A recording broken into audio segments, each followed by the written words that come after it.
What's going on, peoples? Hope everybody's having a good night, keeping out of trouble for the most part. Um, I thought we'd do a little sesh, we'll chop up, smoke some bongs, and then we're gonna watch some of this footage over in France, which is happening right now for the most part. So yeah, enjoy the show.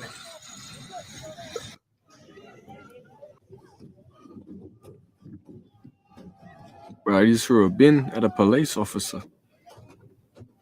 2 bins, 3 bins. We need a bin count. Hold up. 4 bins. Holy shit. These cunts are jumping through the window. No way. Did he break it or is it bulletproof glass? It looks like his foot went through the window too. Shit.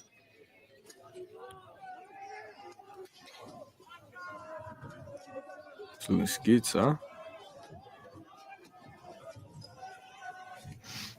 Alright, we're gonna have to pack up and have a bomb. This is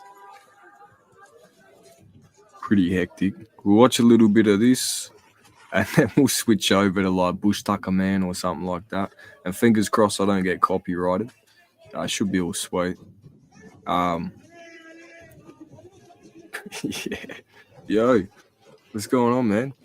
Been a minute. I'll drop a link if you want to jump up. I'm not sure if you're able to though.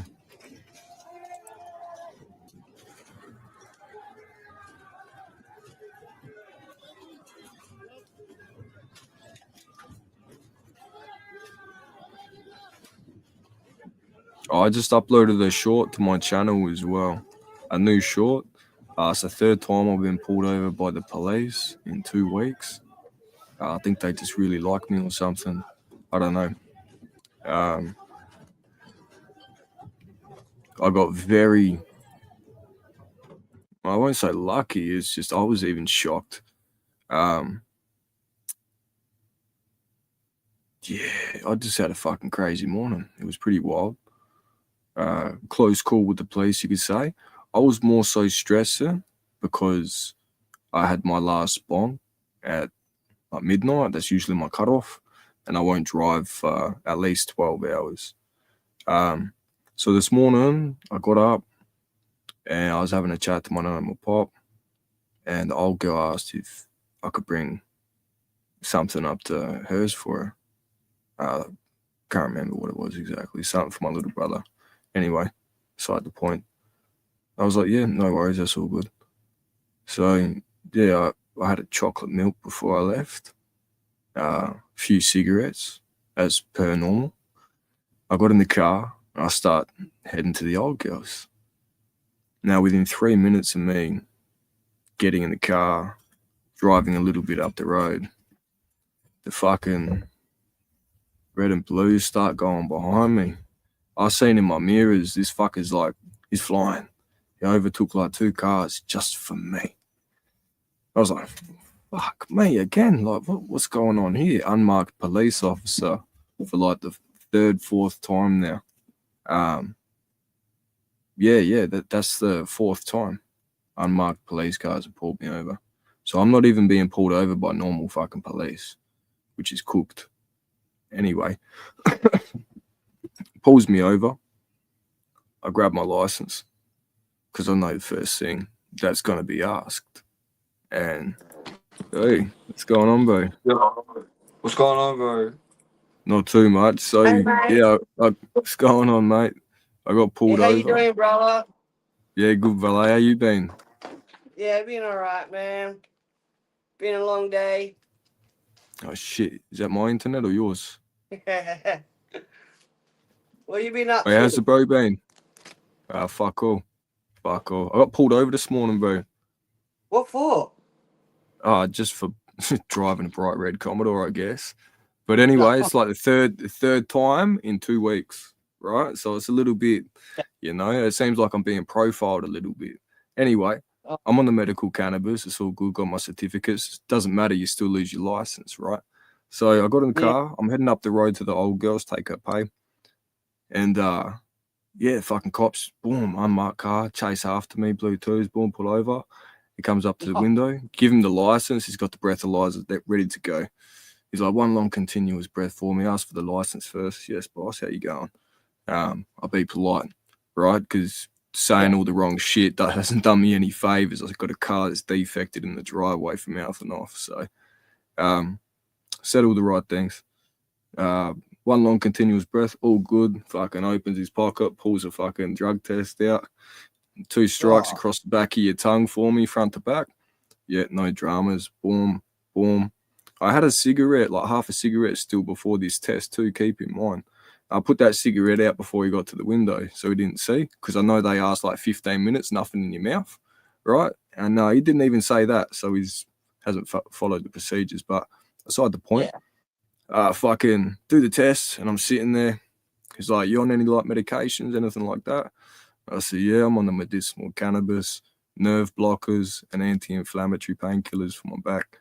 I got a spinal injury. He's like, all right, fuck, how'd you do that? It's working carpentry. He's like, all right, fair. He's like, when did you last smoke? I said, midnight. I usually give myself enough time, but between these tests, I haven't failed one yet, though. So he's like, all right. Goes back to the car, comes back to me, and he says, we're returning the positive for amphetamines, man. I said, that's fucking impossible. And if that's the case, we can go to the hospital right now and do a blood test to prove my innocence, because I'm 2.5 years clean from that shit, boss. So, and he's like, all right. He's like, you've got no history of it on your record either. So he's like, do you vape or anything like that? I said, the nicotine ones? No. I said, I smoke cigarettes. I got the medical vaporizers, the weed. Yeah. But no, nothing like that. He's like, we'll do a second test. Pulls out the second test, 3 strikes across the back of your tongue. So instead of the first time being 2, I run 3, come back all good. He gave me my license. I'm free to go. I'm like, sweet as, man. You have a good day. I was fucking all good. Got the license still, got the car still. But keep in mind, if I mouthed off and said all the wrong things and started giving him shit as soon as he got to the window, car would have been defected for number plates. Fucking, he could have done me on that first test and said, nah, fuck you, get out. Let's go, you're under arrest, cunt. Just for me mouthing off. They don't normally do the second test, but I stated like, nah, dude. I was a bit shocked. I'm like, nah, no way I've had gear. He's like, do you sit around people that chauffeur? I said, nah. He's like, you had MDMA? I said, fuck no. I said, I'm on shit to like stop fucking my senses from feeling anything, like painkillers, man. I'm not trying to amplify feeling shit, right? He's like, all right. Ran that second test, all good to go. I'm like, fuck, now my heart was racing. The old girl getting ready to come get me. I'm like, nah, this is bullshit. No way I'm fucking positive for gear. That's, I was like expecting THC. Like, I was straight up honest with him, showed him my medical certificate and everything. You're all good there, mate, sweet. But meth, I'm like, fuck no. Let's go do a blood test then. Yeah, no, it was all good. He just ran the second saliva, fucking free to go. I'm like, thank goodness, because I got no priors for DUIs or anything like that. You know what I mean? Haven't done the wrong thing, bro. Don't get me wrong. Back when I was on the gear, I won't say shit, but there was times when I was pulled over, tested, and should have tested positive, but didn't. Right? And they gave me my license. You're good to go. And I'm sitting there, fucking. I'm like, I kid you not, bro. Like pupils like this, bro. Right, no color, no whites, nothing. You know what I mean? They just ask, oh, I'm Aboriginal or something. Dark eyes, bro. That's all. Anyway, but yeah, nah. Still, I've never. What's that? You right? I'm glad that you got out of it. Hey, me too. Me too. No, how you been other than that? Oh, not too bad, bro. I'm fucking doing physio shit every other week. Get my back and that sorted. Got to see a sports doctor. And then I'll chat to them. I'm like, fucking give me some peptides or something, cunt. Let's go. Let's try these. My back's pretty bad too, eh? Yeah. What's wrong with your back? Too much what? Yeah, cheers. Bro, I'm dying off of that, brother. Bro, I got some medical weed I didn't know I had left, so oof, fuck. I should put some water in this cup beforehand though. Nah, Where fuck it, you? I'll do it after. Hey, where am I? You, I'm in the city, bro. I'm in a fucking skyscraper. do you have a green screen? Nah, bro, I got a fucking one of them fucking thingos, lad. It's like Get a green screen off a TV, bro. no, I don't even need a green screen. I got a fucking $2,000 computer next to me, bro. Watch this. I'll show you. Watch this shit. You can Effects. turn it to a weather channel. No. I'll do one better. Watch this. Oh, yeah, that's cookery, lad. He's frozen. You just put a filter on. This one here. Hang on. All right, now try it. There we go. Oh Hey, yeah. don't even Tripping need a off green the- screen, mate. Oh, if I was Yeah. on Magic right now. Bro, what? You held up. Someone say magic mushrooms. Check this. My camera might wig out though. Why is the chat so small? Going full black, eh? Oh man, I'm Agree. so How many viewers? Not many, bro. Not popping off Aye. tonight. Sus this. What have we? Yeah, you got a whole jar. What the fuck? Oh no, brother. I went picking, lad. I fucking yeah, bro. I got some I'm coming around, Oh. bro. Where'd you get them from? the forest. What do you mean? What forest? Bro, Well, I got you- fuck. I can't. Look, Yeah, no, I can't so- tell you the forest, but I can take you there. Yeah, no, that's alright. I can take you there, but I can't tell you where it is. Yeah, don't tell And me. you're man. not allowed to take anyone else there. If you want to go there, you go there like by yourself, sort of thing. Because Yeah, it doesn't take long for people to tell other people and all that shit. You know what I mean? don't And then the fuss. whole spot stops existing. So What do you want this camera? Well, I just went on vacation at Victor Harbour. true. Yeah, I just got back today. Victor Harbour. Yeah, me and my misso. Hey, look here. Yeah, We're on a guess road what? trip. She paid for the whole thing, bro. That's wild, bro. The whole trip, bro. Yeah, fucking nice. She's my sugar nice. mama. Bro's dating a granny. Nah, bro, she's younger than me. True. Hey, all right. Hey, Is she wait? Is she Hey? Israeli? Is she Israeli? Israeli, no. She's Muslim, bro.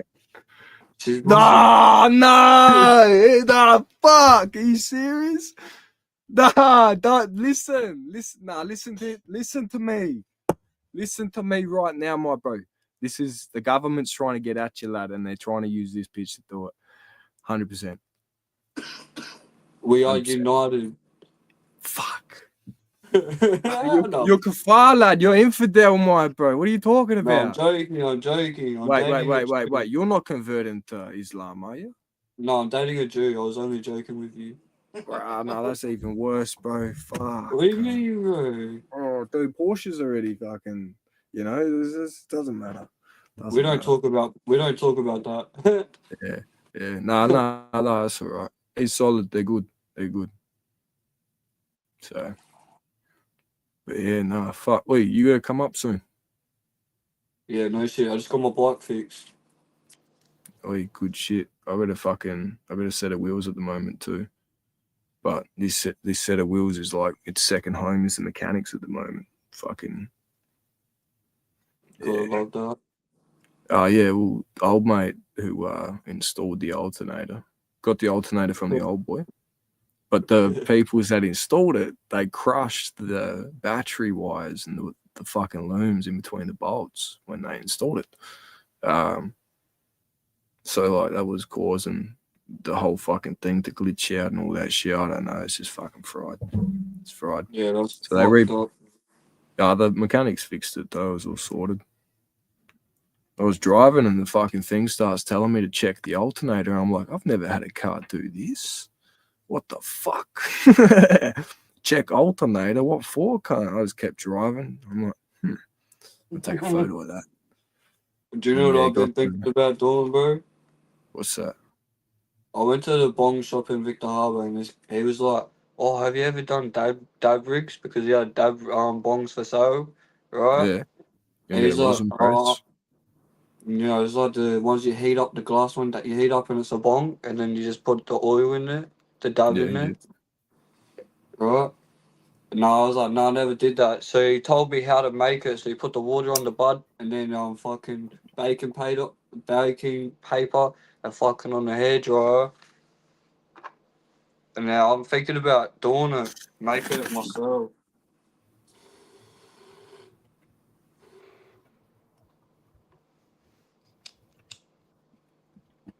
I reckon you should, bro. Is your missile actually Muslim, bro? It's not a problem, bro. It's all good because you need to understand with the Quran too, they have a lot of respect for Jesus. The only thing is, like in their book, it's a little bit twisted, that's all. They take a lot of Christian theology and apply it in their religion. They do, don't they? Yeah. Have you read the Quran? No, I've just like read bits and pieces. My missus is Aussie. Yeah.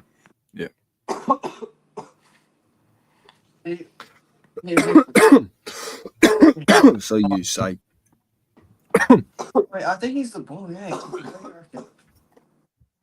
It's just straight mix. Straight mixer. Oh, that's why we done. Wait, no, but I gotta let you go. No, you're good. Have a good one. Oh, You too, bro. nice to meet I'll you, call you brother. tomorrow, alright? Hey, nice to meet you too, Alright. man. Alright, see ya. Peace.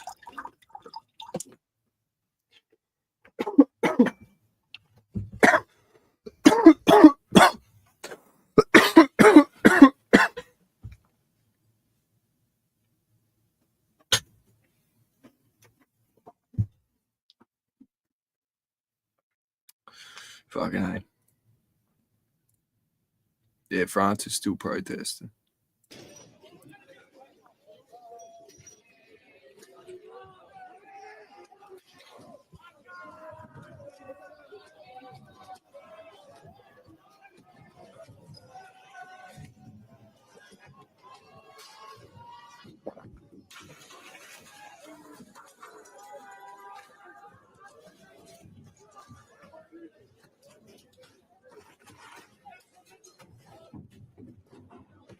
Look at that. They're just throwing bins, bro. Look at them go.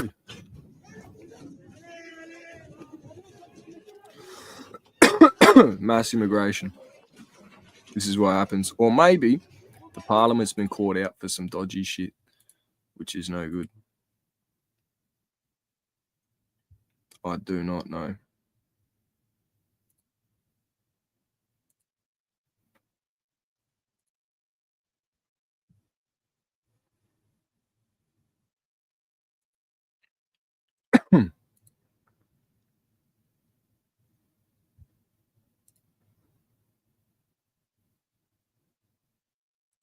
We're going to put this on.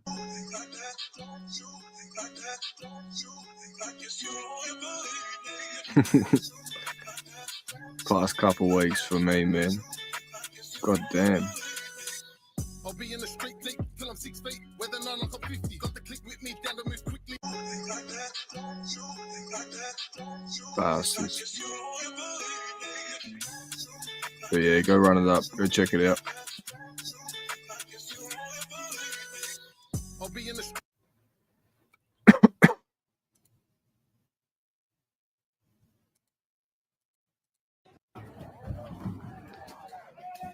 Yeah, real protesters show their faces. Nah, listen, they're using fucking facial recognition technology. Who gives a fuck about showing your face?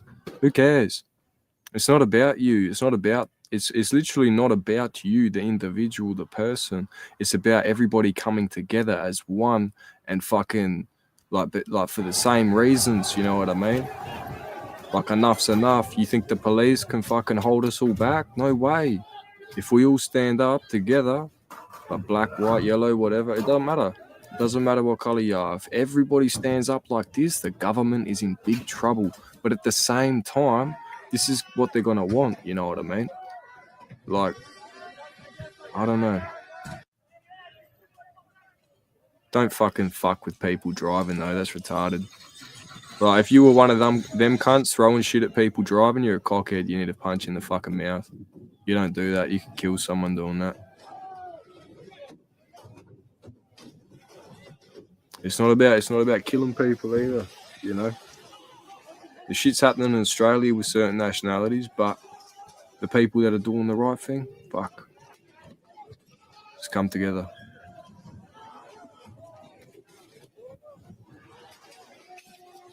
Like, because surely even the people that are already here are saying, yo, like, immigration's getting a bit hectic. Even the people that are already here, even like some Indian people, I couldn't tell you who, but I'm sure there's some Indians out there. Unless they're a full-blown lefty and they believe in open borders, which will lead to the destruction of our country as we know it ultimately. Yeah. We'll see. More bins. Yeah, it's just cunts throwing rubbish. But I've seen someone else's live as well. But this is a big cover-up too. Robinson had a gray Dodge Challenger. Investigators identified an individual as the roommate of Robinson. Investigators interviewed that roommate. They're fucking lying. That his roommate, referring to Robinson, made a joke on Discord.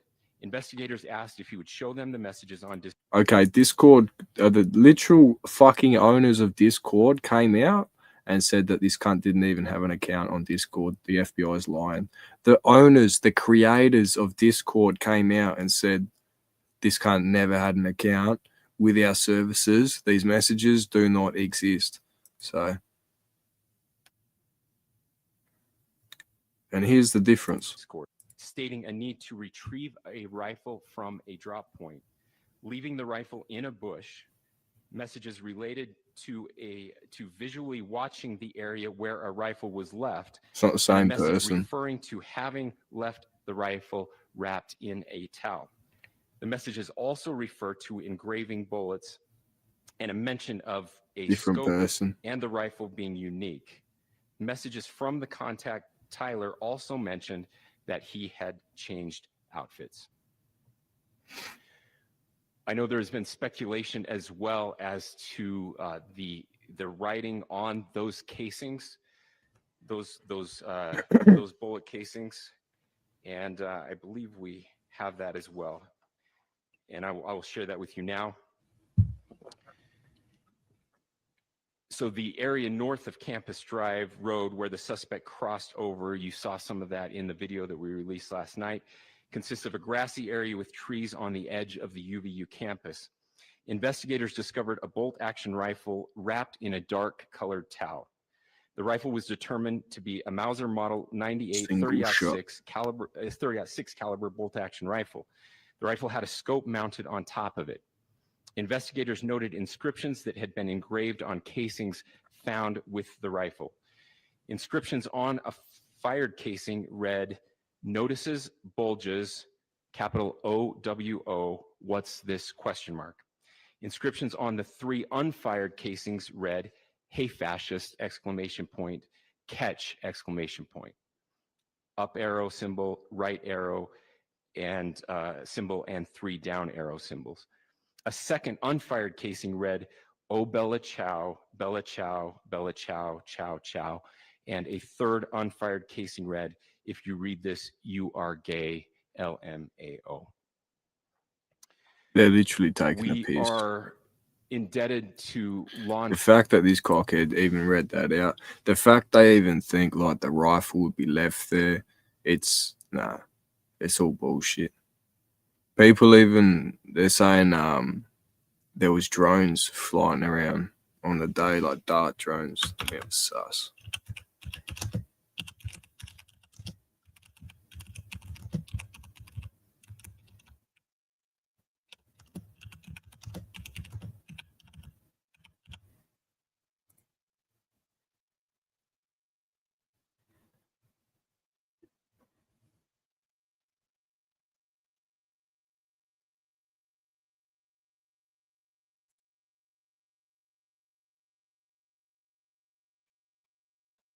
And for the people that don't know, like the specific area where the shot was done in Utah, like it's full shape like a menorah. It's pretty interesting. It's almost sacrificial. And you look at the hats that he had on the stand, right? 47, which is the 47th president, Donald Trump, I guess. But it was also 47 weeks after he was born, right? And like certain weird shit was going on with the numbers. It was almost like, I feel like it was a ritual killing, you know what I mean? Like, was Charlie Kirk their golden ball? Makes you wonder. Because here's the thing. I watched a clip with Charlie Kirk trying to debate 9/11 and Israel. And the one piece of information that he didn't have was the most critical piece of information that would have helped him piece it together and realize 9/11 was in fact orchestrated by Israeli intelligence. That's a fact. There's no question about it. Right? The passport of the hijacker, which just so happened to be 2 miles away from the site on the ground, and someone found it and picked it up. It's just, yeah, it's next level. And that was one of the most crucial pieces of information a lot of people didn't have, was the passport, right? And that's why they blamed it on the Muslims. It wasn't the Muslims, it was orchestrated by the CIA and Mossad, right? A woman who was not too sure how far away from the site, she's seen the buildings burning, and she's seen 5 men jumping up, dancing. Why are they dancing for? That's a little bit odd, don't you think? Why would you be celebrating such a thing? Why would you have a camera posted up, jumping up, dancing? Well, that's rather odd. I guess I better make a phone call to the police and report this, because this is quite strange behavior. So the lady rings the police, and the police arrive and they arrest these men for questioning. And supposedly they were 5 Israeli art students, right? Huh. Art students? Well, later investigations turned out they were actually Mossad, Israeli intelligence, right? So many different things happened. You know, months before, the A-team, the explosion team, they had the lights cut out in a specific way, which was consistent with that of where the planes hit and then took the towers down. But the way the towers went down is how a demolition goes. Yeah. Straight down. Jet fuel doesn't melt steel beams. Why would they fly planes into the Twin Towers and kill all those innocent people? Why would they do such a thing like this? Well, for those that fucking don't know, what were the Twin Towers made out of? Not just steel beams. What were the walls made out of, the interior? What was the particular materials that were used to construct the Twin Towers and the office buildings and all these things? asbestos. Now, asbestos isn't like super bad, so to speak, for the most part. It's pretty fucking bad. Don't want to breathe it in. It causes like cancer and stuff like that. Not good. My old kindy was made out of asbestos. But anyway, people started to get sick, right?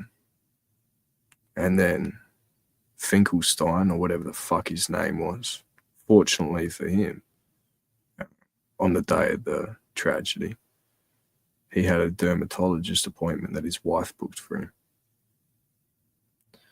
Anyway, aside the point, why would they fly the planes into why would they bring the buildings down for? Because it was cheaper to take the buildings down than continue to pay the maintenance and pay settlements for people getting sick as a result of what the fucking buildings were made out of.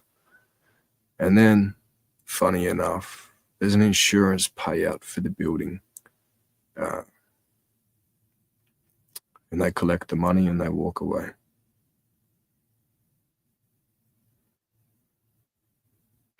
So, what does that mean? 1 million dead Iraqis,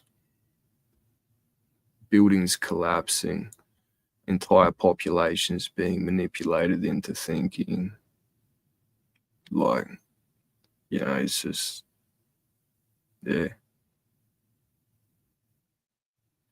We should never have been in the East.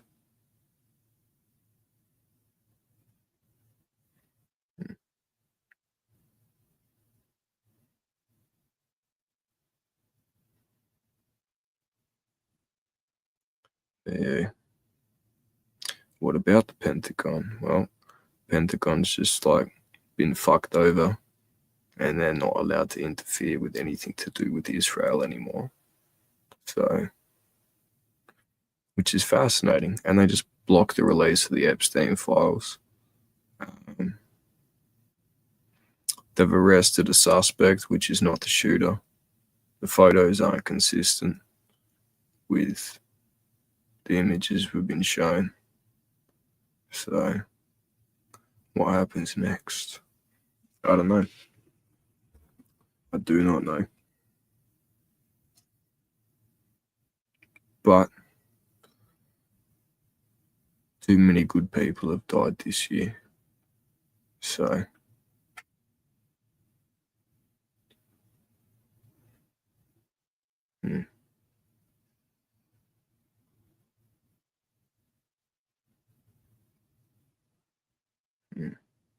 Oh, yeah. And the Scud missile that flew into the Pentagon for the missing trillions of dollars, which just so happened to hit their financial department's building, which had all those documents about that money and whatnot. So, I guess that audit's not actually going to go through anymore, is it?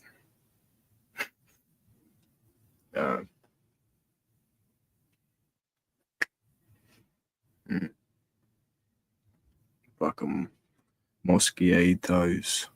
Get out of here. So yeah, Scud missile hit the Pentagon. That's fucking, yeah, pretty hectic. And then Building 7, which just like fell down. Just fucking. It's like, what the fuck? Hold on a second. Nothing even hit that one. Fuck. Yeah. The world's an interesting place.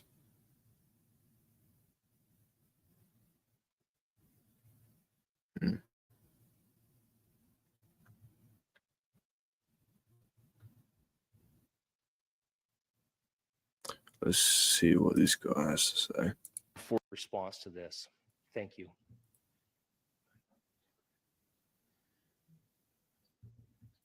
I also want to give a special thanks to the Attorney General and the Department of Justice. Their unwavering support and their commitment to justice is shown true here. And without AG Bondi and Deputy Attorney General Todd Blanche and the resources they brought to bear, we would not have been able to complete our mission. And I just want to say special thanks. It's an honor to be a part of the Department of Justice. Thank you again to our incredible law enforcement team who has worked so hard. Sheriff, I got a solid 90 minutes last night, so I'm probably the most well-rested person up here. Ladies and gentlemen, I get the microphone, so I hope you'll permit me a moment just to share a few more thoughts about where we are and how we got here, and maybe a little bit of where we go from here. I don't want to get too preachy, but I think it's important that we, with eyes wide open, understand what's happening in our country today. I've heard people say, well, why are we so invested in this? There's violence happening all across our country, and violence is tragic everywhere, and every life taken is a child of God who deserves our love and respect and dignity. This is certainly about the tragic death, political assassination of Charlie Kirk. But it is also much bigger than an attack on an individual. It is an attack on all of us. It is an attack on the American experiment. It is an attack on our ideals. This cuts to the very foundation of who we are, of who we have been. And did he fucking say experiment? In better time. Did that kind of just say experiment? Did I hear that right? The American experiment. What? Times.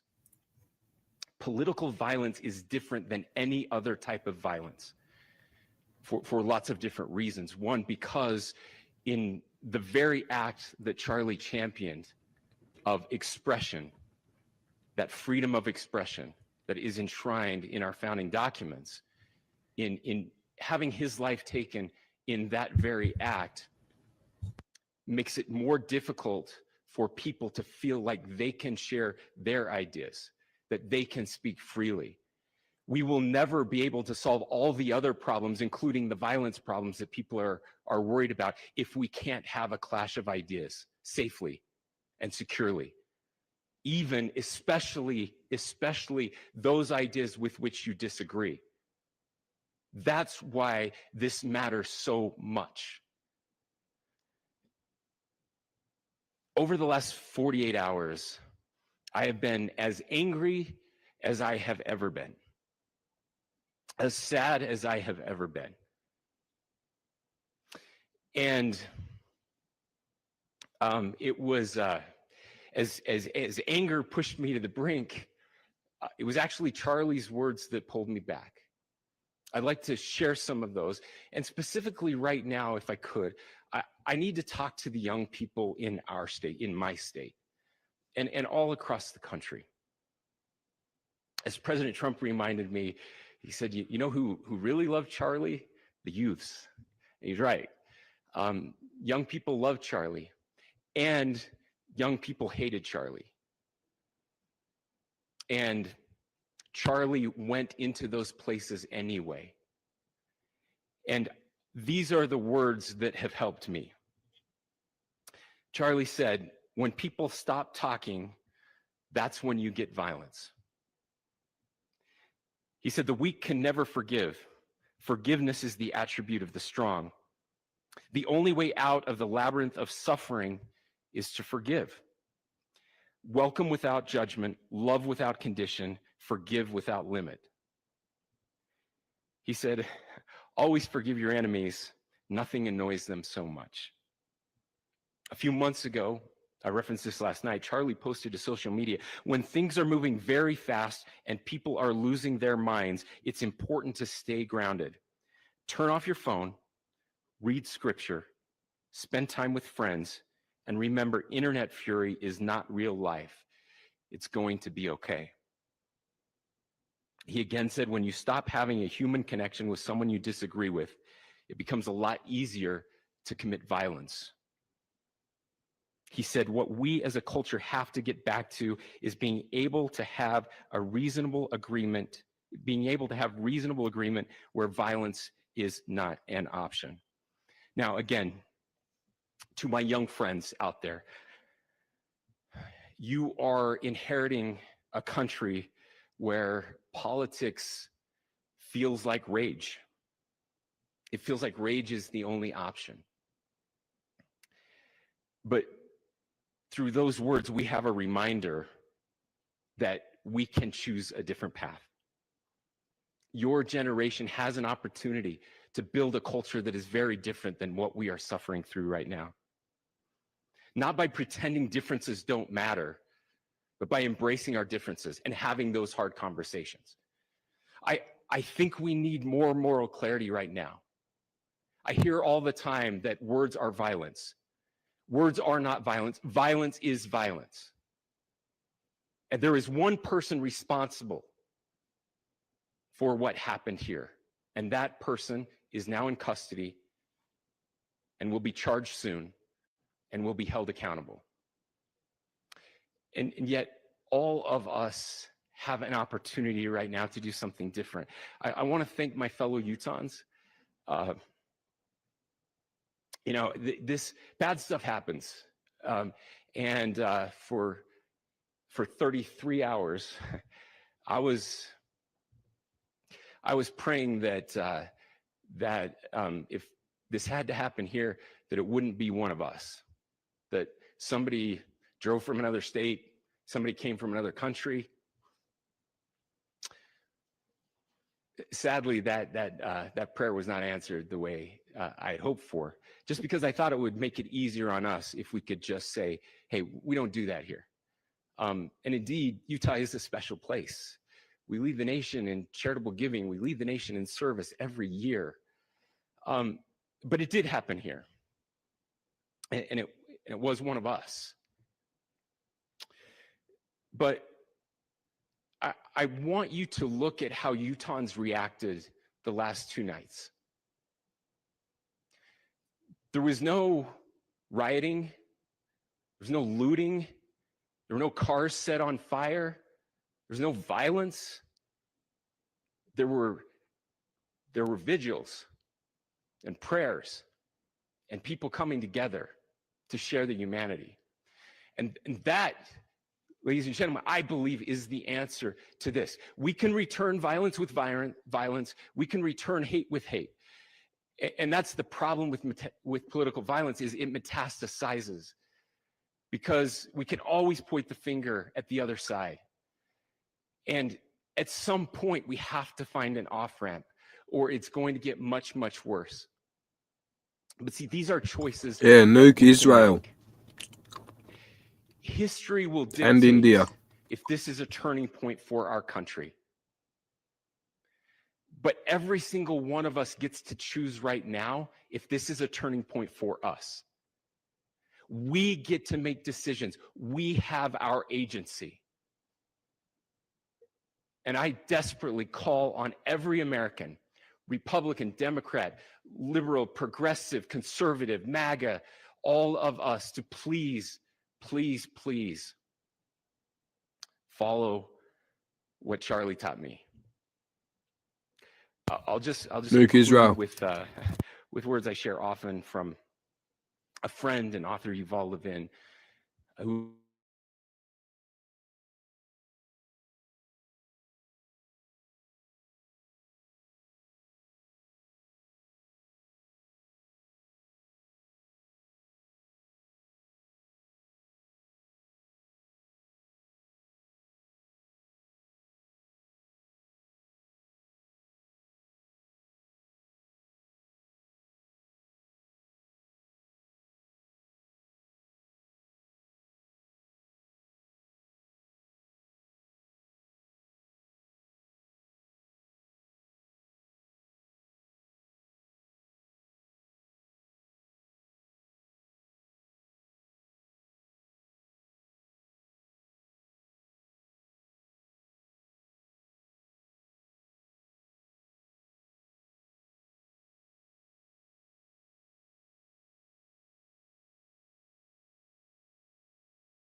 Fucking hell.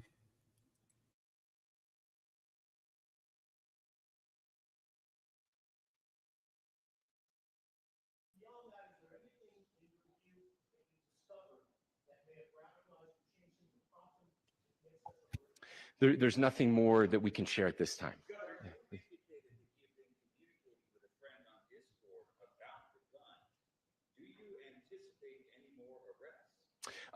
We do not at this time have any information that would lead to any additional arrests. They're full of Yes. shit. But They're full of shit. What about the plane?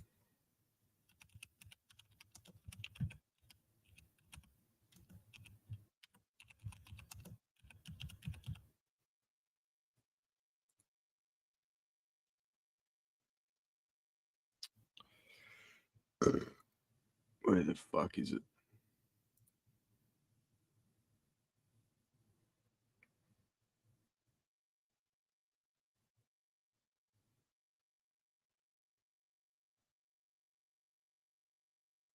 Oh, so the owner of the plane speaks out. So this is following the death on September 10, online speculation began to arise regarding a private jet departing Provo Airport shortly after the shooting took place.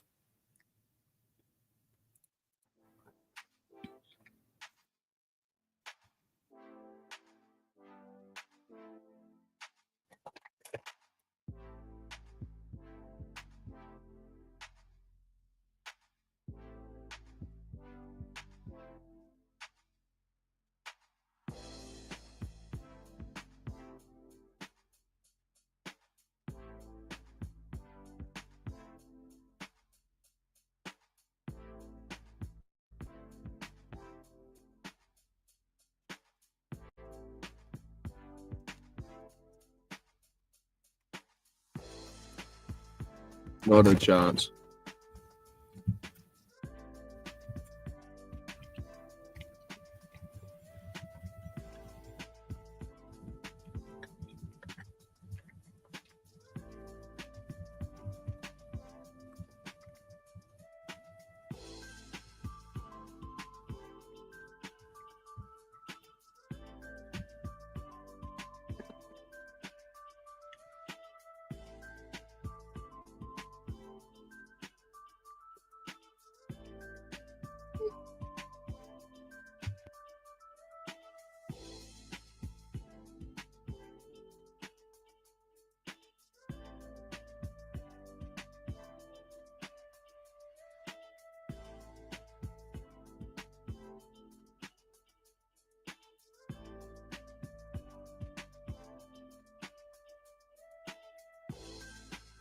Yeah, I'm not falling for it. Without any credible basis.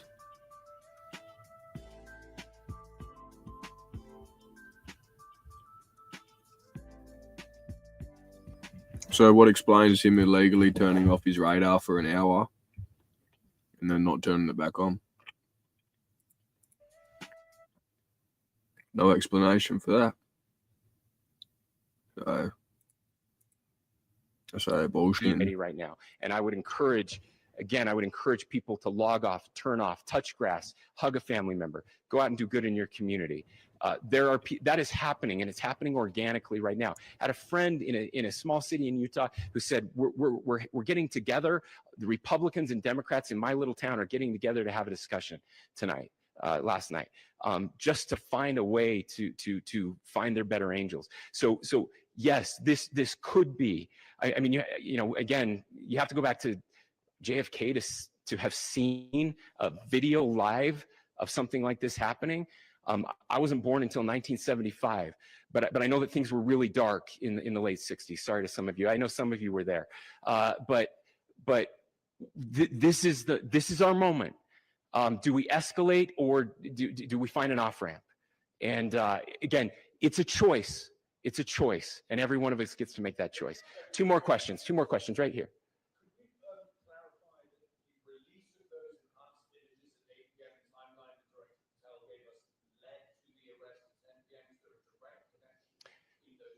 I cannot comment if there is a direct connection or not, but all I can say is that through some process, the family came to know that this had happened.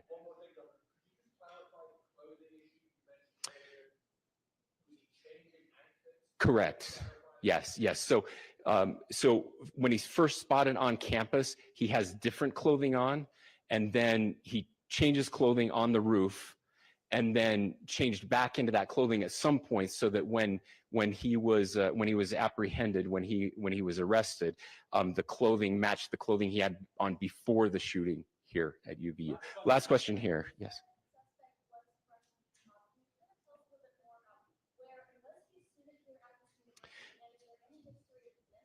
Yeah.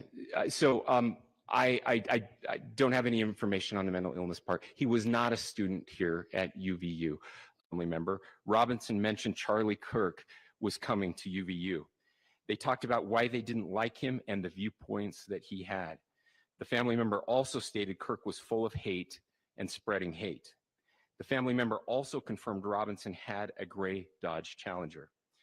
Investigators identified an individual as the roommate of Robinson. Investigators interviewed that roommate, who stated that his roommate, referring to Robinson, made a joke on Discord. Investigators asked if he would show them the messages on Discord. He opened it and showed several messages to investigators and allowed investigators to take photos of the screen as each message was shown by Robinson's roommate. These photos consisted of various messages, including content of messages between the phone contact named Tyler with an emoji icon and Robinson's roommate's device. The content of these messages included messages affiliated with the contact Tyler, stating a need to retrieve a rifle from a drop point, leaving the rifle in a bush, messages related to visually watching the area where a rifle was left, and a message referring to having left the rifle wrapped in a towel. The messages also refer to engraving bullets and a mention of a scope and the rifle being unique. Messages from the contact Tyler also mentioned that he had changed outfits. I know there's been speculation as well as to the writing on those casings,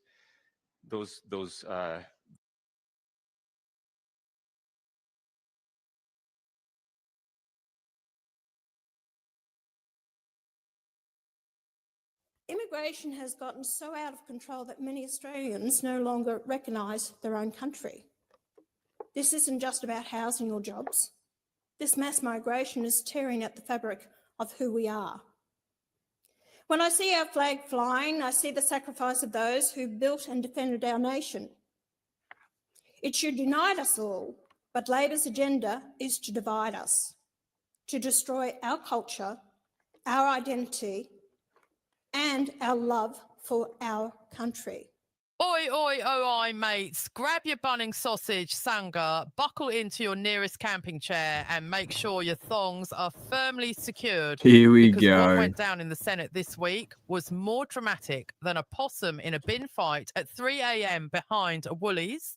I mean it. Pauline Hanson absolutely went full Bush Banshee and the Prime Minister.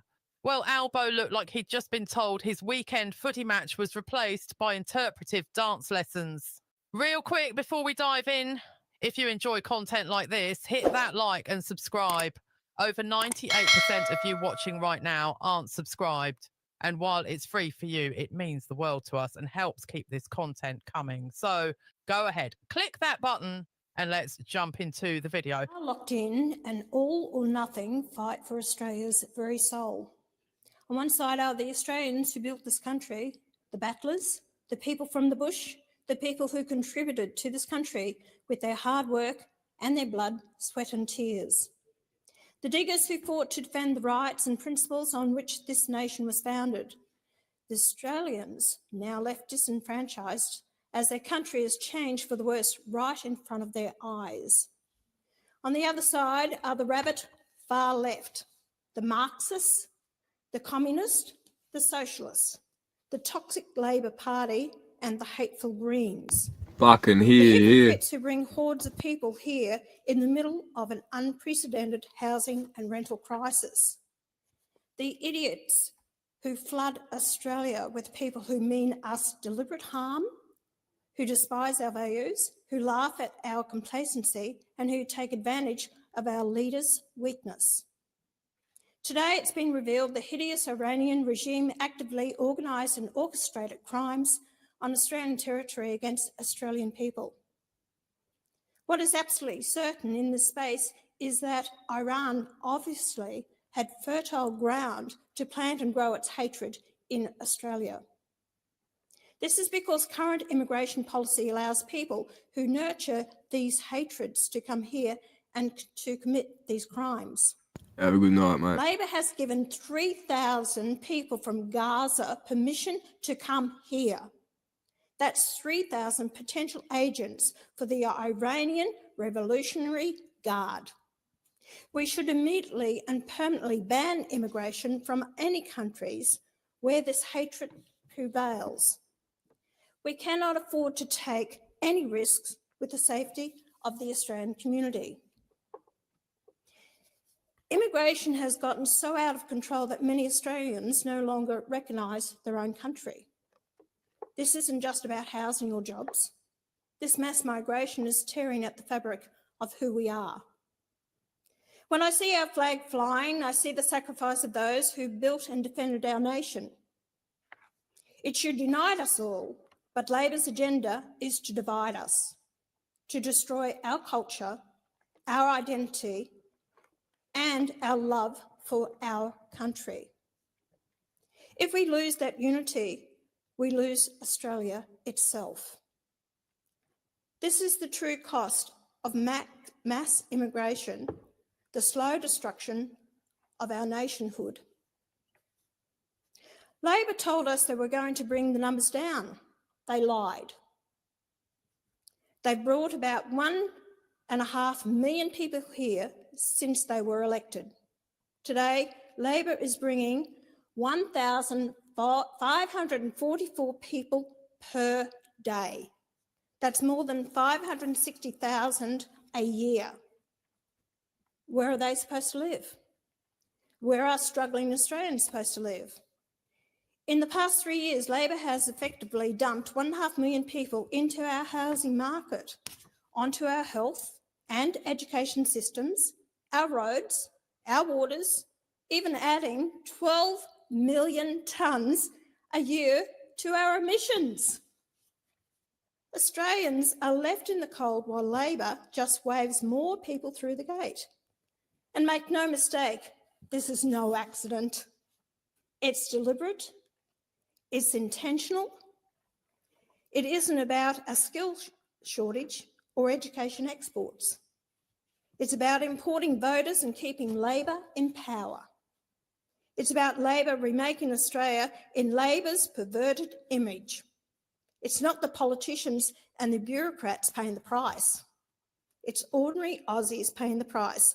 Higher rents, lower wages, homelessness, poverty, and a unique culture envied around the world being chipped away piece by piece. If you want an end to this crime against Australia, if you want an end to out of control immigration, then you stand with One Nation and you stand with me. If you want a safe and united Australia, one people under the Australian flag, you stand with One Nation. We must make sure immigrating to Australia is a privilege to be earned, not an entitlement. Immigrants must have fluent English and definitely no burqas. We must enforce the law and deport the 75,000 people who've breached their visas and the 100,000 failed asylum seekers who were told to go home but haven't. No excuses, no endless appeals, no loopholes. We must cut the numbers drastically. One Nation's policy is to cap immigration to approximately about 130,000 per year, numbers we can actually accommodate. And when we can, then we can look at increasing those numbers over a period of time.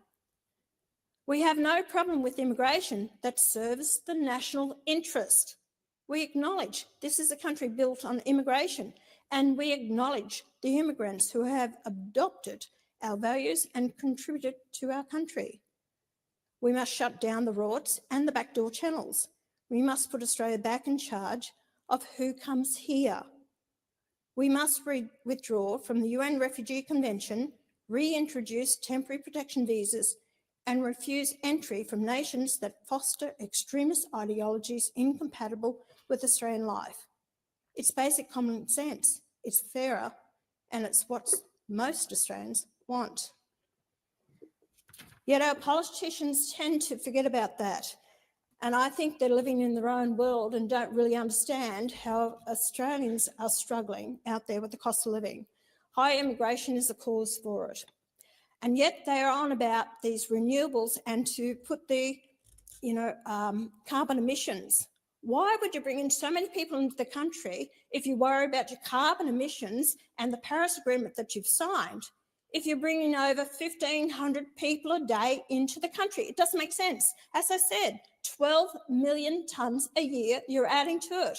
Why would you bring in such numbers when it's affecting the housing, the rental accommodation, services, health, education, nursing homes, roads, infrastructure, everything, you name it, everything.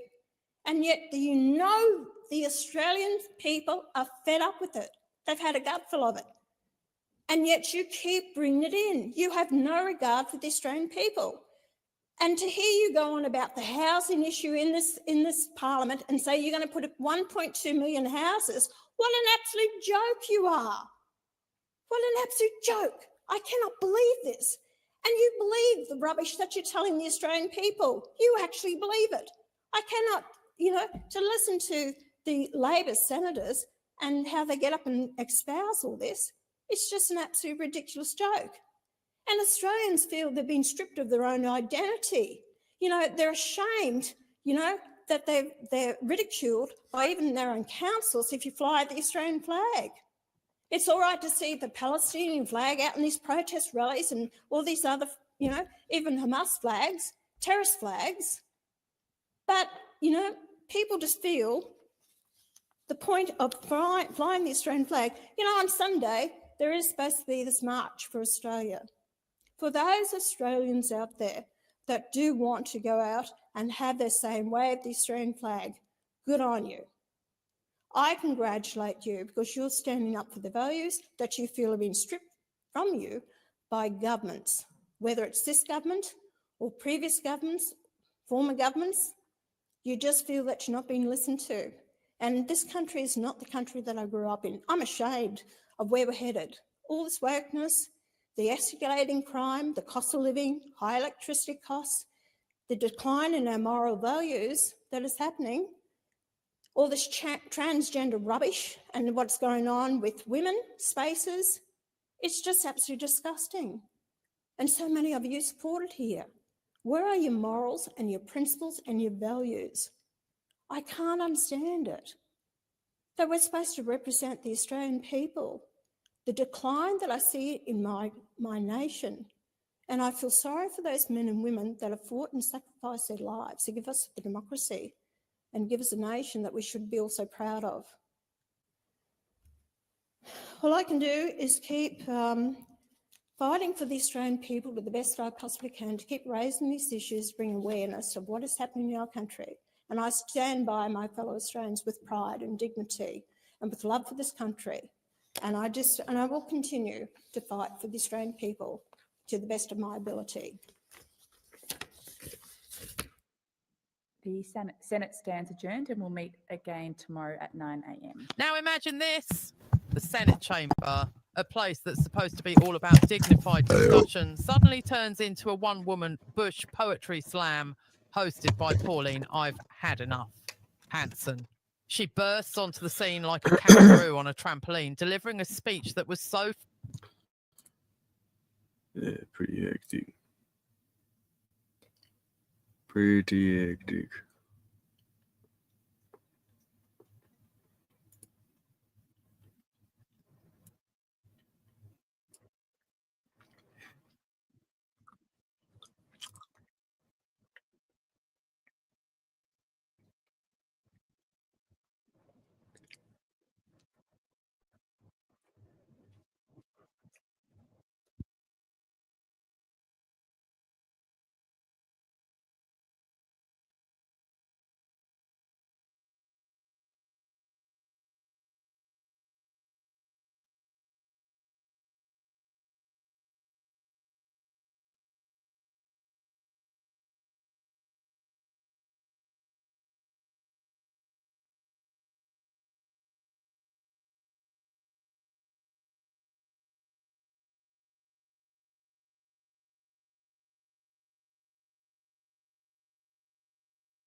That young girl was killed because she was white. It was a hate crime, and she was targeted. We don't actually know that. Of course we know that. No. I'll show you how we know that. No. Pierce. I know what you're going to everything. say. You had a severely mentally ill, probably schizophrenic. I don't give. I'm about to tell you. People are mentally ill. Let's deal with some facts. Then you can. He is heard on tape saying, "I got the white girl." Okay, that suggests a potential racial motivation. Potentially. Yeah. Hit that like button if you enjoyed that intro. It's Sean Daniel here, and Andrew Tate is about to go nuclear on Pierce Morgan and say a lot of things that a lot of us are thinking, but of course, because of the media, we're not allowed to say them. And we're going to start it off with Andrew Tate's take on the Charlie Kirk assassination and the liberal media's possible impact on this assassination happening. The woke mind virus, as Elon Musk calls it, that ideology is extremely dangerous, because the irony of it is you've got this kid who is, purporting to be anti-fascist, but actually using violence and a gun to silence permanently someone whose views he doesn't agree with. The point being, that is the epitome of fascism. Well, that's exactly it. So the reason this is so dangerous from the left, and it's not as dangerous from the right, is because the people who are on the right live in a version of objective reality. We live in the real world. These people do not live in the real world. If you're going to believe that a man is a woman, and you're going to believe that we should have no borders for our country and unlimited numbers of people can turn up and just steal from us, if you're going to believe that criminals shouldn't go to jail, you're not a person who's sensible. You now have no parameters from which to operate your logic. So if you're going to live in a complete fantasy land, it becomes a lot easier to justify murdering a political opponent than it does if you operate from a frame of rationality. So for that reason, the left are far more dangerous, because all of their ideas are dangerous, because none of them are true. None of them are real. For the same reason it's dangerous for me to say to you, gravity isn't real, you can jump off a building. If you start believing in things that are completely falsified, completely fantasy, then murder is the end result of all of it. So the left is a serious problem across the world. It's a serious problem across America, especially. You add in a spiritual sickness where we have nothing unifying us in the West anymore. We don't share respect for a flag. We don't share respect for the country we're in. We don't share language. We don't share religion. We don't even share economic prosperity anymore. There's literally nothing unifying us. And if you're going to remove the capability to debate and discuss ideas, then you're going to have an absolute civil war. And that's what's so sad, that Charlie Kirk literally was the #1 guy trying to speak. He wasn't trying to inflame tensions. He wasn't trying to push violence. He was the guy saying, look, let's talk this through and let me show you why you're wrong. He was the good guy who did the right thing, and he caught a bullet for it. And that is truly devastating. But when you post civil war, literally one post just said civil war, what do you mean by that? It's interesting that Pierce does not want to acknowledge the radicalism on the left. He has to say the politically correct thing, that there's extremists on both sides, which is absurd, because a lot of these, any of these political attempts that I can think of in the last couple years have only been from the left. Whether they're organized, orchestrated, planned, or it's just some random person, which I do not believe, by the way. It's from the left. It's at the people on the right. Biden was in power. Did we see anybody get targeted on the Democrat side? I don't remember anybody. So it's just really disingenuous. And I'm glad Andrew Tate's pointed it out, to act like, oh, it's this both sides thing. Lads, I'm fucking off cruising. I have one more bong. I might play a tune actually too. Oh no, fuck off. We said we were gonna play Bush Sucker Man. We're gonna hit this up. There it up.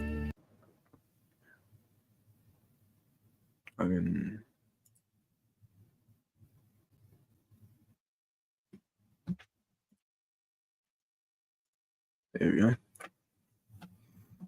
Hopefully we don't get shanked for it.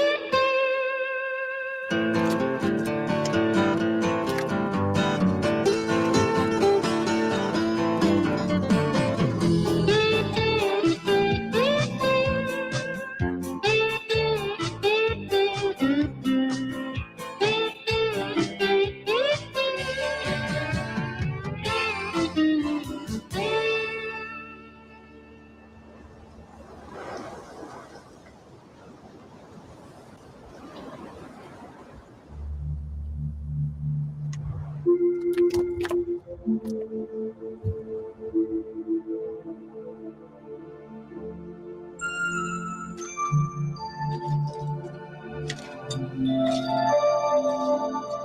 heard about the plane crash at Moonlight Creek. It happened back in '42. So it's surprising to find the remaining wreckage in pretty good condition.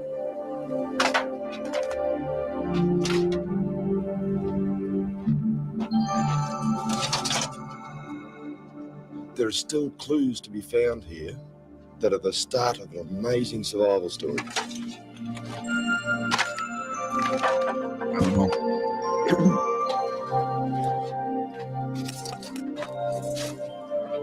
Is that a fucking plane? Or boat? So I can't tell. This is one of those old American warbirds. It was originally called a Liberator bomber.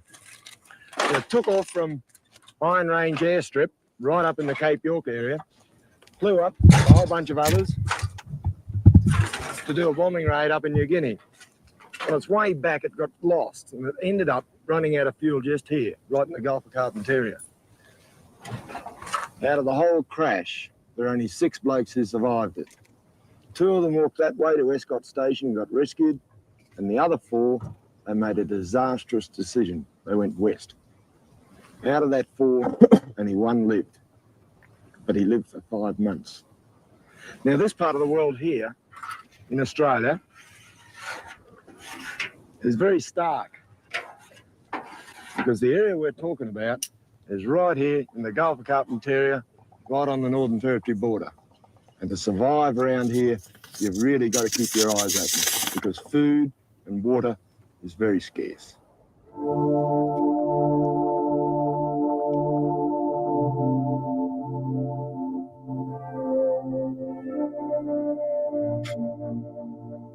The 4 airmen were walking west to nowhere. They were strangers in a totally foreign landscape.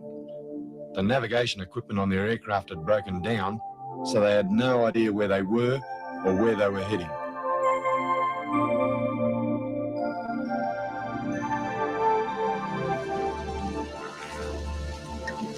Over the next few months, they would have to put up with extreme weather conditions. The humidity and monsoonal rain of the wet, plus scorching 40-degree heat.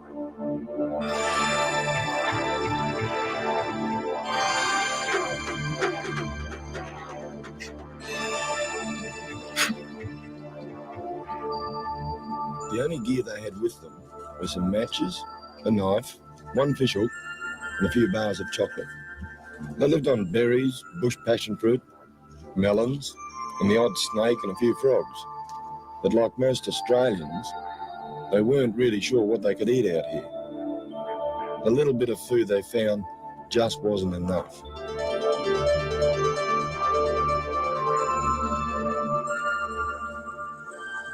In the wet, rivers became a major problem. They turned into fast-flowing torrents. During one difficult crossing, one of the men was swept away and drowned. He was simply too weak to make it. What the rest of them never realised was that there was a food source right on the riverbank. It grows all along the rivers and creeks up here in the north, the pandanus. Up here, we've got the little terminal bud at the end of the branch here. And you can get at that just by peeling back the leaves. Just chop a few away, because right in the middle of this is a meal.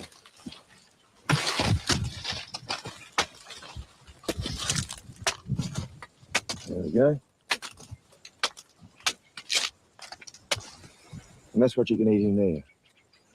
Same as the palm, it's got that cabbagey type taste. Because really what you're eating is the white base of the leaves. A little bit of him out.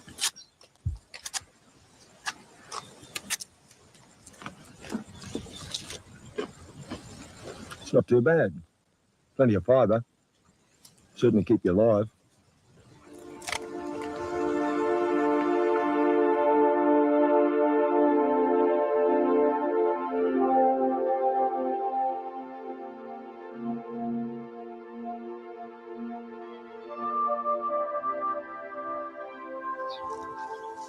If you're trying to survive out here, there's one bush tucker you should try and avoid, and that's this fella here. Because this is a cycad, which is extremely poisonous. But Aboriginal people found a way you could eat him. Because these cycads contain a big mob of toxins, Aboriginals found a way that they could get rid of them by leaching them in running water. Just break this old one open so you can see what's inside. There it is there. You get quite a bit of nut for your money.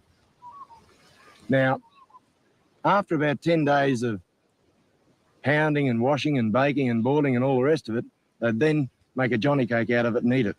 But we've tested these things and we find that they still, after all that treatment, contain a big lot of toxins. Even when they are finished and they're baked up, they've got a taste which is about the same as wet cardboard. And I think the nutritional value is something similar. The cycad palm is one of the most primitive plants on earth, and it's a good example of how much knowledge you need to live off this country. That's why the survivors of the plane crash at Moonlight Creek were in such a desperate situation. They knew nothing about bush tucker. They could find plenty of water, but very little food. After 3 months, the 3 remaining airmen arrived at a billabong, but they had no idea of the food that was there.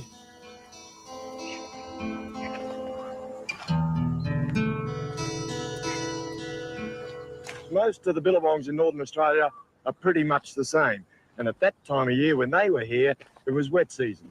So all of this dead grass here would have been green and upstanding and producing little edible nuts underneath the mud. In fact, that stuff there is called water chestnut and you can eat it. As well as that, that would have gotten these things here, which are little mud mussels. Cook them up and eat them as well. Out here, they've got the water lilies.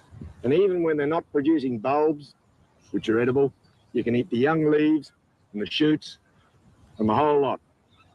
If only they'd known that, they could have survived.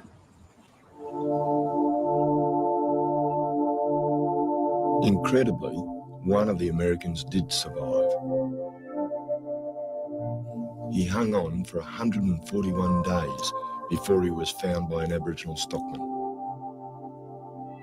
They took away the bodies of his 2 mates, who died of starvation, surrounded by food.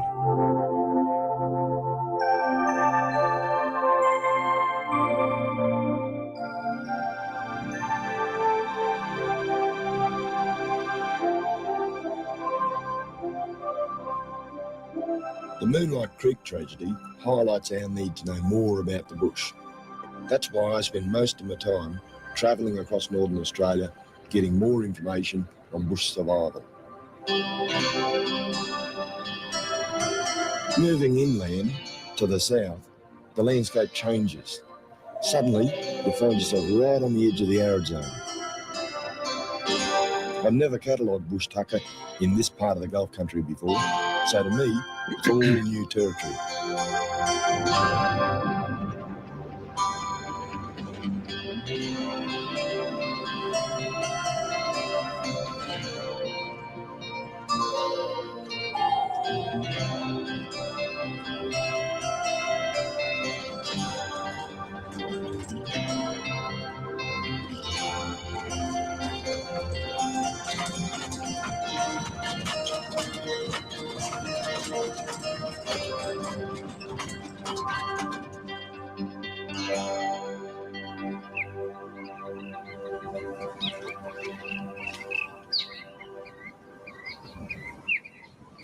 At the end of a long, tiring day, travelling through the dry country, it's great to find a campsite like this.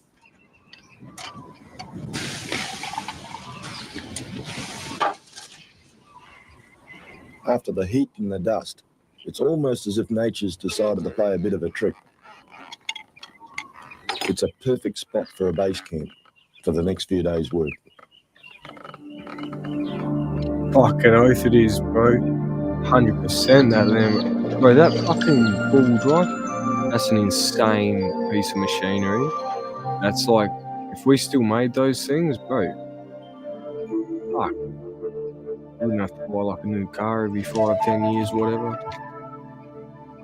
It will last forever.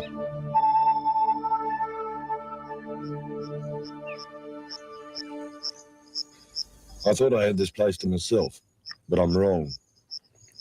The Billabong and my campsite are absolutely swarming with Bufo marinus, the dreaded cane toad. It's an introduced species which is now completely out of control.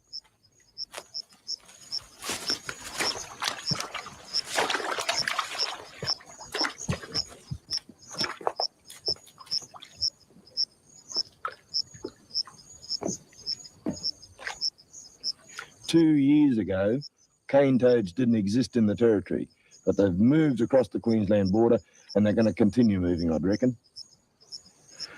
Every creek, every billabong, every waterway is now infested with these things. They're a bit of a problem around here because the most popular bush tucker with Aboriginal people is the goanna. And the old goanna, when he sees that cane toad, he thinks it's Christmas. And he eats him, and because the cane toad's poisonous, the old goanna dies. And today, you're flat out finding a goanna in this country. You wouldn't want to eat the toad either, because he's got two poisonous sacs on the back of his neck, and that'd do you a great deal of damage.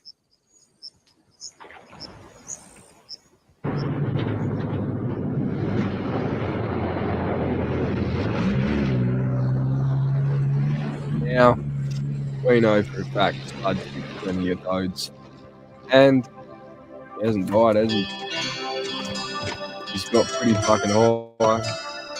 I'd say. This is the land of the But be Waimea careful. and the Garawa tribes. Be mindful. They do have, I forget the block. In 1986, they were granted freehold title to their land by the federal government. The adoption. 11,000 square kilometres of spectacular country, which is dominated by the escarpment they call China Wall.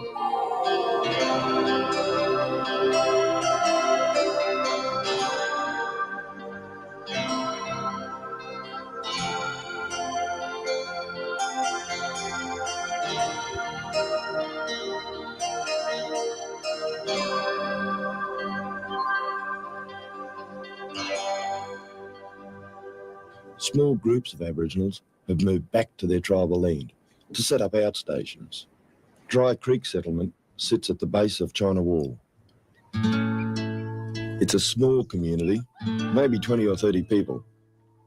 The rules are pretty strict. No alcohol's allowed here.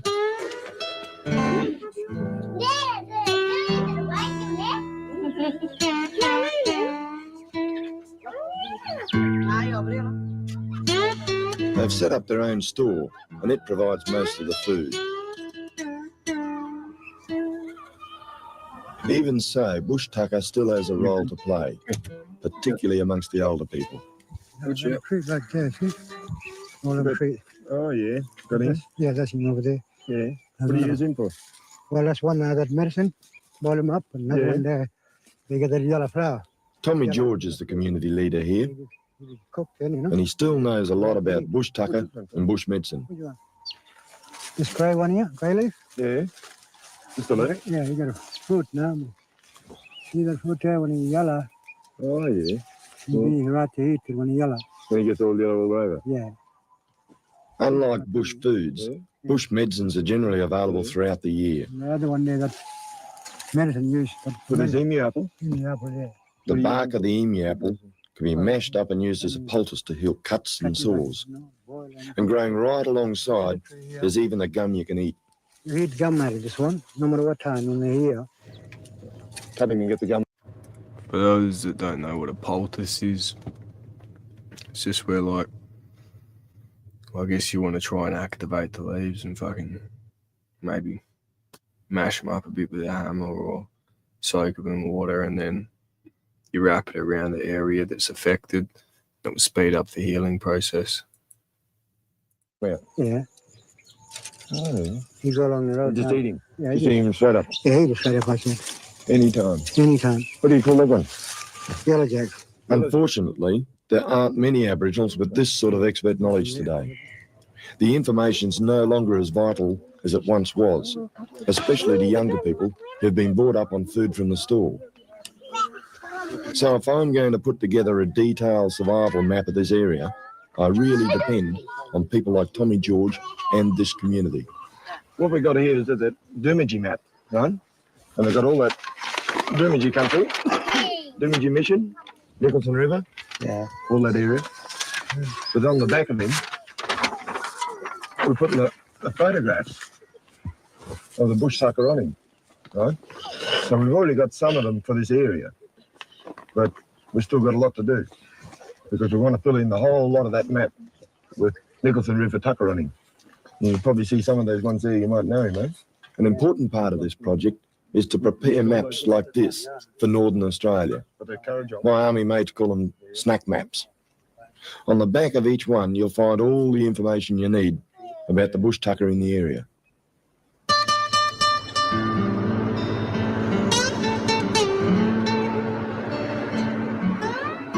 Tommy suggested we go bush for the day so that he could show me some more of the local food. It was a good excuse for a day's outing for the kids as well.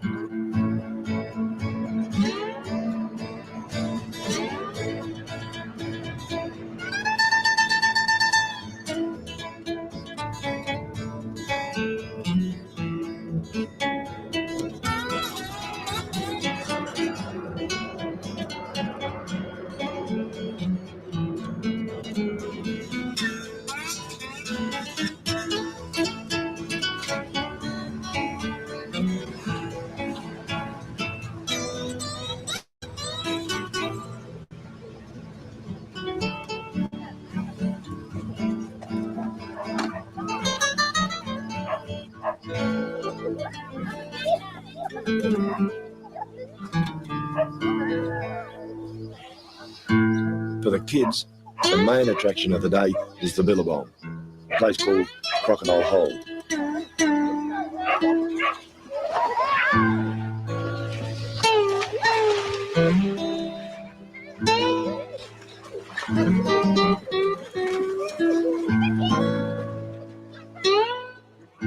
In the hills behind the Billabong, Tommy knows a place where he can find a very special bush tucker. Native honey, or sugar bag as it's called. You better go up there, see? Yeah. See, I part of that hill over there. Right up in those rocks? Yeah, that's what that honey over there. In the rock? Yeah. Oh, I need a pick.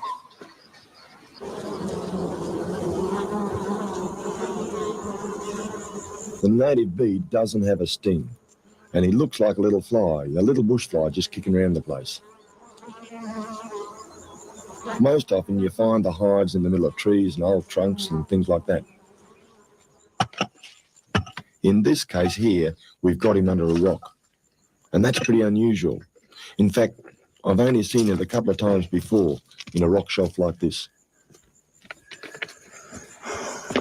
Okay.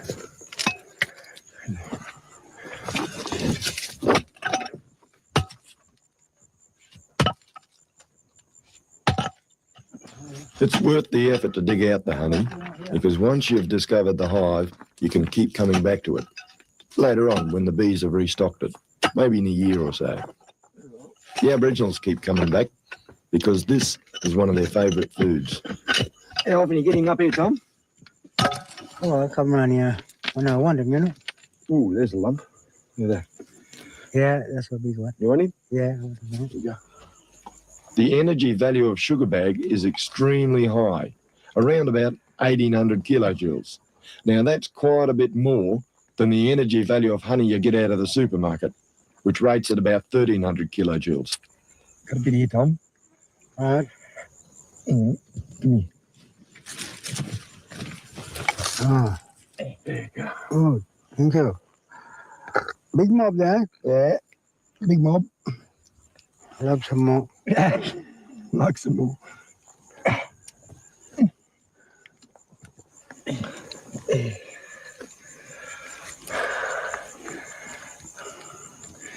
Got that egg with him. Yeah. Here you go, fella. Thank you. Yeah, that's a bush tucker. Sugar bag is the best bush tucker you can get. You've got to work for it. There's more here, mate. Oh, good. There you go. Oh, yeah. In the past, the chewed up beeswax was used as a glue or a putty, handy for making spears and woomeras. Nothing gets wasted in the bush.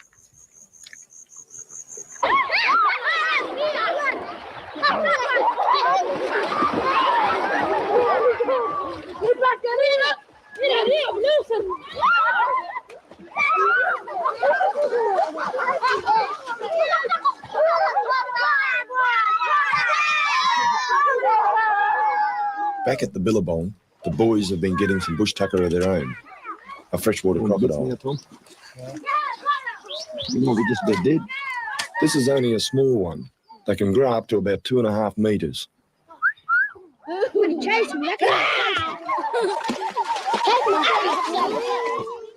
Unlike the saltwater crocodile, these fellas are fairly harmless and timid. Still, I wouldn't try and pat one. They could give you a nasty nip. You reckon a cookie map, Tom? In the shallow water holes, they're quite common, and they're very easy to spear. What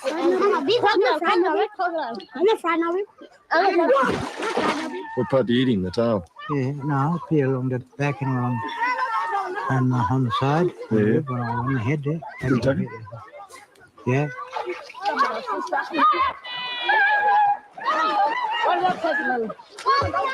It's just as well there's only freshwater crocodiles in here, because in this heap, I reckon there's only one place to be. What's the water like, all right? Yeah. Well, I was coming in with you.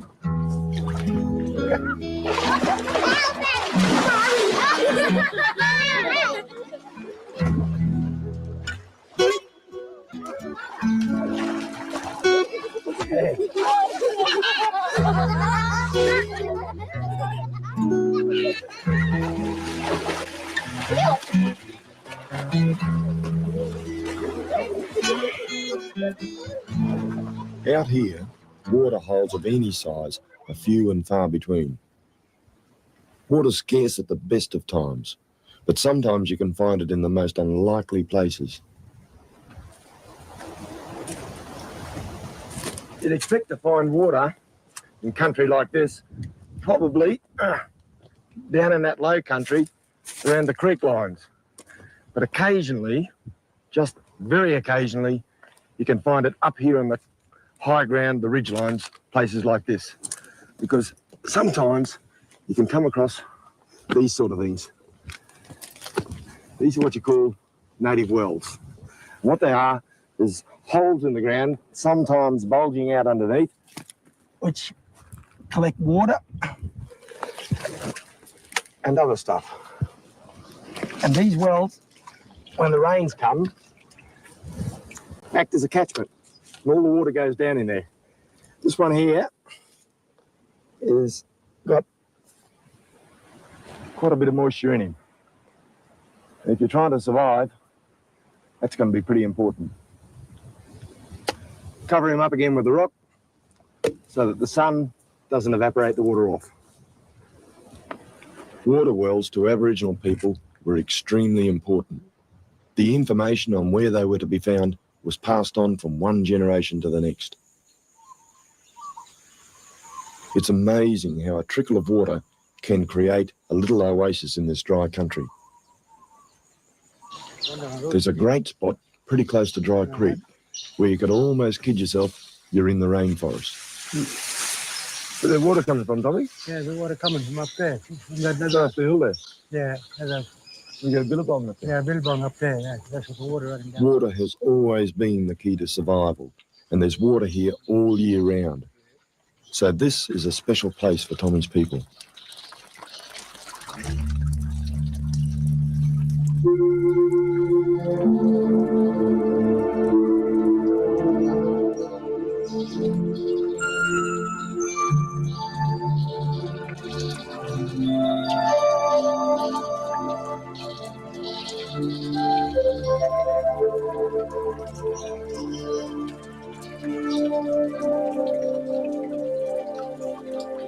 You should not go over here. We're going to drink, you know? Right up. Right. Coming out of the ground, that one. Yeah, we're going to drink here. Yeah, right.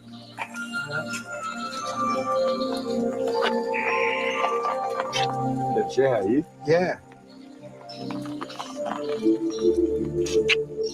Yeah.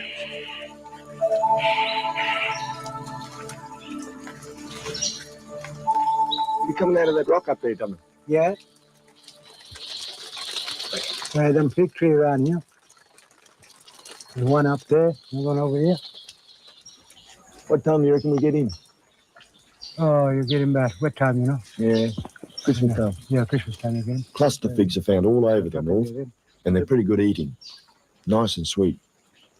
These won't be ready for at least another month. Of course, there are some foods that you can eat at any time of the year. A good emergency standby is the cabbage tree palm. You know, you're a bit young. These palms are unusual for this part of the world, but they're growing here because of the water. Have a look, eh? All right. Cut him up? Yep, why not? I've got a photo. You can cut him up. All right. The old cabbage tree palm is a pretty useful plant. The leaves can be used for thatching, and the trunk as a compress to relieve backache. And if you cook it up, it's supposed to be pretty good for sore throats. You can do that, see? You can cut only one side of it. In the country? Yeah. Oh, no, Kakadu way. I got this one here, big tall one, skinny one. Yeah, you get a lot of this on Man Creek along Bucktown. Bucktown way? Yeah, in the Bucktown way along the Craig River. What, a little short one or a tall, skinny one? Big, tall one. Right down the heart. Yeah, down the heart. Something right here. Mm.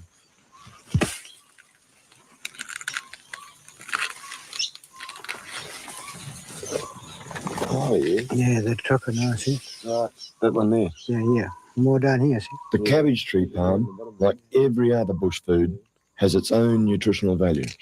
And that's why I take samples for scientific testing. You want to cut him off a bit and we put him in here? Yeah.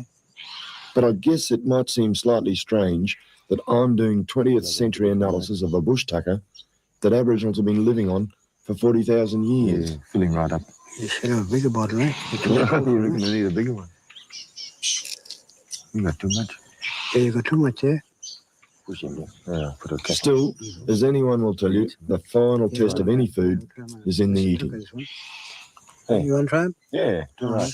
And of course, in the right company. That's all right, Yeah. Good tucker. Yeah. Not bad at That's all. where we live on this one out here. Yeah? Yeah. I thought you lived on that tin tucker down the store. Oh, that's one. You know what? Come down here, our bush tucker. Oh, yeah? This is our bush tucker. That's all right. Yeah, Good there's a lot of them here. Yeah, you want more? You want another piece? Yeah. All right. Yeah. I'll have one too. You have one too. Good? Yeah, too right. Too right. Fucking oath. Shit. That's a good one in the middle there. Yeah, that's good one in the middle. You want a bit more? Yeah. All right. Good one? Yeah. The soft one. Yeah. You like this bush tucker here? Yeah. Pretty soft one. Right in the middle. Yeah. All right? All right, all right.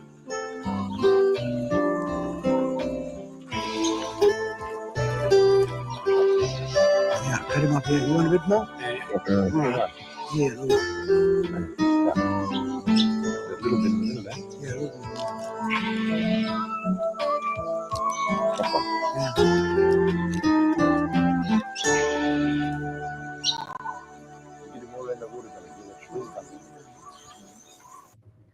Dope. We're running another one. Fuck it. We ain't being popped. The channel's too small to pop. I remember my early days in the main. Now I second strike with the band for fucking 3 months. Holy shit. Fuck. Yeah.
Right now, we're right in the middle of the dry season, and all the waterways have shrunk right up. What that means is that all the animals and the bird life concentrate right on those waterways, and that's what's happening here at the moment. Of course, in traditional times, Aboriginal people would have to wander around from one waterway to another. And consequently, they were fairly nomadic, chasing game and chasing the animals and the food. These days, of course, they don't do that anymore. What they do today is they live in communities like Arakoon.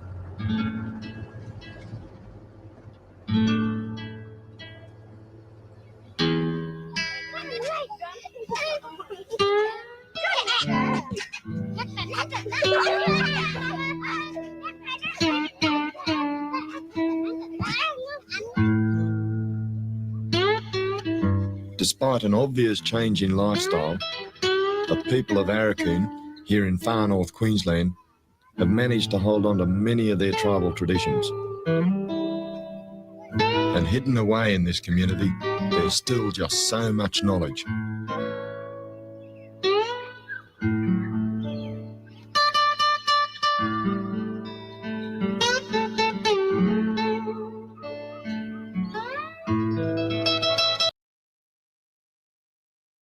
No, I changed my mind.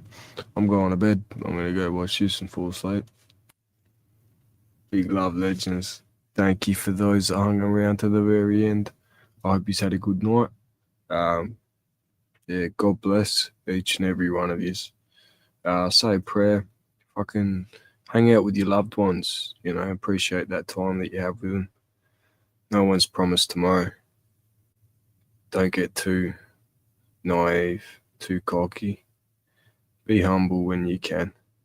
You know.